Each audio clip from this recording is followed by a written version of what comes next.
अस्सलाम वालेकुम। Mpox virus आज न्यूज़ में चल रहा है और वर्ल्ड हेल्थ ऑर्गेनाइजेशन इसे ग्लोबल पेंडेमिक डिक्लेयर करने का सोच रहा है। तो चलें पहले देखते हैं कि एमपॉक्स है क्या, इसके सिम्टम्स क्या हैं, ये कैसे फैलता है और इससे कैसे बचा जा सकता है। एमपॉक्स का बायोडाटा देखें तो एक वायरल डिजीज़ है जो कि एमपॉक्स वायरस की वजह से होती है और ये सेम ही फैमिली से बिलोंग करता है जिससे कि स्मॉल पॉक्स वायरस बिलोंग करता है। सन 1958 ये वो साल था कि जहां पहली बार एमपॉक्स वायरस डिस्कवर हुआ, लेकिन इंसानों में नहीं, मंकीज में, जिन्हें रिसर्च के लिए रखा गया था डेनमार्क में। लेकिन ऐसा नहीं है कि हम कह दें कि डेनमार्क में जो लोग रिसर्च कर रहे थे मंकीज के ऊपर उन्होंने एमपॉक्स वायरस बनाया।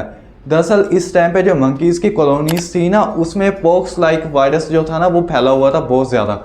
तो इसलिए इन मंकीज को रिसर्च करने के लिए डेनमार्क में लाया गया कि वहाँ पे रिसर्च करेंगे कि ये है क्या चीज़, बीमारी क्या है, ताकि इसका हल निकाला जा सके। जिसके बाद कि इस वायरस का नाम मंकी पॉक्स पड़ गया। लेकिन कुछ टाइम बाद उन्हें पता चला कि ये वायरस मंकी से नहीं पहले आया, ये उधर मैमल्स वगैरह से आया, रोडेंट वगैरह से। तो उसके बाद इसका नाम मंकी से हटा के एम पॉक्स कर दिया गया। अच्छा, अब इस वायरस की हिस्ट्री देखेंगे ह्यूमंस में कब आया, तो ये 1970 का टाइम था कि जब 9 साल के बच्चे में ये वायरस पाया गया जो कि डेमोक्रेटिक रिपब्लिक ऑफ कोंगो में था।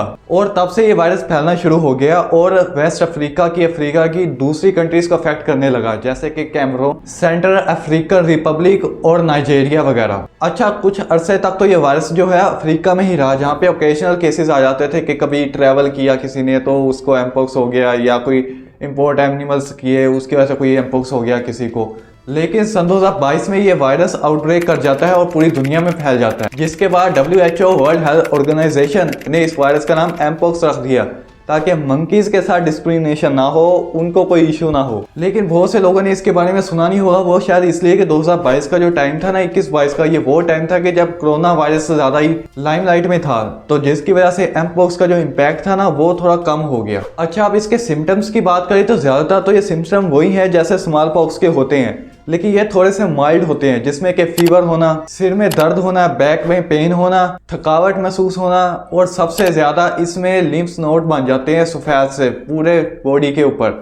और जो रैशेज हैं वो आमतौर पे 1 से 3 दिन बाद स्टार्ट होते हैं फीवर होने के। और अगर किसी को चिकन पॉक्स हुआ हो, या आपने देखा हो कि चिकन पॉक्स के जो रैशेज है कैसे होते हैं, ये ज़्यादातर उन्हीं की तरह होते हैं, लेकिन उनसे कई गुना ज़्यादा सवेयर होते हैं। अच्छा, अब इस वायरस के फैलने का बिहेवियर देखा जाए कि ये फैलता कैसे है, तो ये यूजुअली किसी भी चीज़ से फैल सकता है। ये आप किसी इन्फेक्टेड पर्सन जिसको वायरस पहले से है, अगर उससे ज़्यादा नज़दीक होकर बात करते हैं तो फिर भी ये आपको हो सकता है। अगर किसी इन्फेक्टेड पर्सन ने कोई क्लॉथ वगैरह यूज़ किया और वही क्लॉथ आपने डिसइंफेक्ट किए बगैर यूज़ कर लिया है, तो ये आपको भी हो सकता है। और ये इंसान अगर बात भी कर रहा है तो जो उसके थू के कतरे होते हैं उनसे भी हो सकता है। तो इस चीज़ का आपने ख्याल रखना है कि लोगों से थोड़ा सा दूरी बना के रखनी है। और एक चीज़ आपने याद रखनी है कि sharing is not always caring, जब बात हो वायरस की। तो अब प्रिवेंशन पे देखें कि ठीक है, हमें पता चल गया कि ये इस चीज़ से ये होता है, ये इसके इश्यूज़ हैं, अब इससे बचा कैसे जाए। तो बचने का सिर्फ एक ही तरीका है कि अगर आपको पता है कि कोई पर्सन है वो इन्फेक्टेड है एमपॉक्स वायरस से, तो उससे दूर रहें और वैक्सीनेशन लगवाएं अगर आपने एमपॉक्स की वैक्सीनेशन नहीं लगाई तो। इसके ट्रीटमेंट को देखा जाए तो जेनियस वैक्सीन जो स्मॉल पॉक्स वायरस के लिए बनाई गई थी वो एमपॉक्स के ऊपर भी वर्क करती है और इसे काफ़ी हद तक कम कर देती है। और डॉक्टर बहुत सी एंटीवायरल मेडिसिन भी प्रिस्क्राइब करते हैं कि इनको यूज़ करें आप। दरअसल इनका मेन फोकस होता है कि फीवर्स को कम किया जाए, इसके सिम्टम को कम किया जाए और पेन से रिलीफ दी जाए, क्योंकि एज ऑफ नाउ ये इतना लाइफ थ्रेटनिंग नहीं है, लेकिन ये बन सकता है लाइफ थ्रेटनिंग अगर इसको प्रॉपर केयर ना की जाए तो।